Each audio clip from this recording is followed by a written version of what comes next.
नमस्कार साथियों, मैं हूं अनु थप्याल। साथियों, उत्तराखंड के मुख्यमंत्री पुष्कर सिंह धामी ने कांग्रेस के वरिष्ठ नेता प्रीतम सिंह के अरमानों पर पानी फेर दिया है।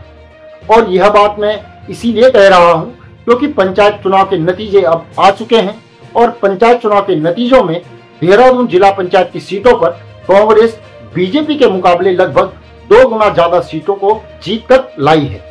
देहरादून जिला पंचायत की कुल मिलाकर 30 सीटें हैं और उनमें से जहां 7 सीटें बीजेपी समर्थित जिला पंचायत के सदस्य जीते हैं, तो वहीं कांग्रेस के 13 सदस्यों ने अपनी जीत दर्ज की है।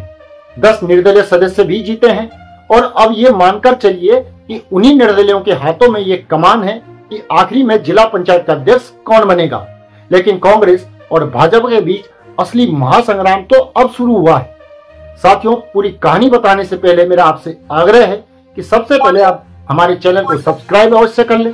हमने नीचे QR कोड भी दिया हुआ है और नंबर भी नीचे दिया है, जिसके जरिए आप हमारा आर्थिक सहयोग भी कर सकते हैं, ताकि हम इसी तरह आप तक खबरों को पहुंचाने का सिलसिला जो है वो लगातार जारी रख सकें।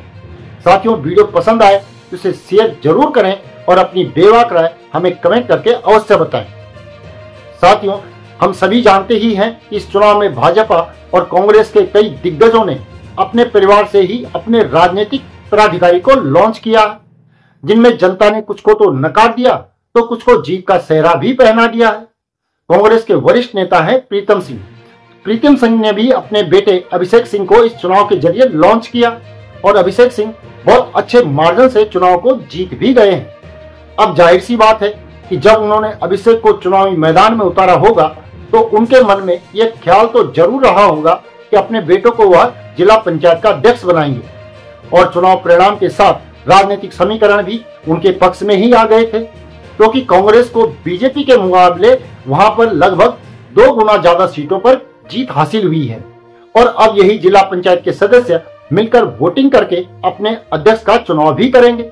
लेकिन अब इसमें एक पेंच आ गया है और वह पेंच आरक्षण का है। यहाँ पर एक महत्वपूर्ण बात आपको ये भी बता दूं कि देहरादून जिला पंचायत की राजनीति में 2 परिवारों का बोलबाला काफी लंबे समय से चला आ रहा है, प्रीतम सिंह और मुन्ना सिंह चौहान के परिवारों का। वहां पर प्रीतम सिंह के भाई चमन सिंह जिला पंचायत अध्यक्ष की कुर्सी को संभाल चुके हैं और उनसे पहले भी और फिर उसके बाद भी मुन्ना सिंह चौहान की पत्नी मधु चौहान जिला पंचायत अध्यक्ष वहां पर रही हैं। मुन्ना सिंह चौहान चक्राता विकासनगर क्षेत्र में अपना अच्छा खासा दखल रखते हैं, तो वहीं मुन्ना सिंह चौहान और प्रीतम सिंह के बीच में एक राजनीतिक प्रतिद्वंदता हमेशा से ही देखी जाती रही। साथियों, हाल ही में मुन्ना सिंह चौहान अपनी पत्नी मधु चौहान के साथ मुख्यमंत्री पुष्कर सिंह धामी से मुलाकात करते हुए भी नजर आए थे और तब उनकी वह तस्वीर भी काफी वायरल हुई थी।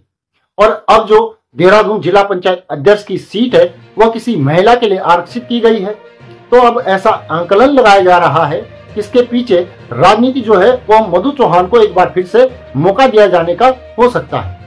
अब मधु चौहान को मौका मिलेगा या फिर नहीं मिलेगा यह अभी तो पक्का नहीं कहा जा सकता, लेकिन कई लोग इस तरह के आंकड़े लगा भी रहे हैं कि प्रीतम सिंह के परिवार को रोकने के लिए बीजेपी को मुन्ना सिंह चौहान को आगे करना ही पड़ेगा, क्योंकि तभी जाकर बीजेपी जिला पंचायत अध्यक्ष की कुर्सी पर प्रीतम सिंह के परिवार को बैठने से रोक पाएगी।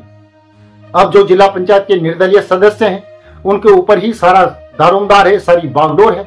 और अभी यह देखना भी बाकी है कि बीजेपी किसे अपना उम्मीदवार वहां पर बनाती है और कांग्रेस वहां पर किसे अपना उम्मीदवार घोषित करती है। लगता तो है कि सीएम पुष्कर सिंह धामी ने एक तरीके से अभिषेक सिंह का पत्ता लगभग काट ही दिया है। इस पर प्रतिक्रियाएं आनी भी शुरू हो गई हैं, तो वहीं आरक्षण को चुनौती देने के लिए अपनी आपत्तियां दर्ज कराई जा सकती हैं। उसके बाद फिर उनका निस्तारण भी किया जाएगा। लेकिन आमतौर पर यह देखा गया है कि जो भी राज्य सरकार या फिर आयोग ने फैसले लिए होते हैं वो बहुत सोच समझकर राजनीतिक मतलब से लिए होते हैं और उनमें फिर बहुत ज्यादा परिवर्तन की गुंजाइश होती ही नहीं है। यहाँ पर भी राजनीतिक मतलब बिल्कुल स्पष्ट है, साफ है कि बीजेपी को देहरादून यानी जिले में महत्वपूर्ण जिम्मेदारी अपने ही किसी कार्यकर्ता को देनी है और उसके लिए एक बड़ी रणनीतिक बिसात बिछने की शुरुआत हो भी चुकी है। अब यह तो आने वाले कुछ दिनों के बाद ही पता चल पाएगा कि आखिर किस तरीके का समीकरण वहां पर बिछाया जा रहा है और बीजेपी किसके ऊपर अपने हाथ को रखती है। वहीं इसी बीच प्रीतम सिंह ने भी अपनी आपत्तियां दर्ज करानी शुरू कर दी हैं। मीडिया के माध्यम से वह आपत्ति जाहिर कर ही चुके हैं और जल्द ही वह चुनाव आयोग में भी लिखित रूप से अपनी आपत्ति दर्ज कराएंगे। तो साथियों, इस रिपोर्ट पर आप भी अपनी बेबाक राय कमेंट करके जरूर बताएं। वीडियो को ज्यादा से ज्यादा शेयर करें और हमारे चैनल को सब्सक्राइब अवश्य कर लें। हमने नीचे QR कोड और फोन नंबर भी दिया हुआ है, जिसके जरिए आप हमारा आर्थिक सहयोग भी कर सकते हैं, ताकि हम इसी तरह आप तक खबरों को पहुंचाने का सिलसिला लगातार जारी रख सकें। अभी के लिए इतना ही। अगली वीडियो में जल्द ही पुनः मुलाकात होगी।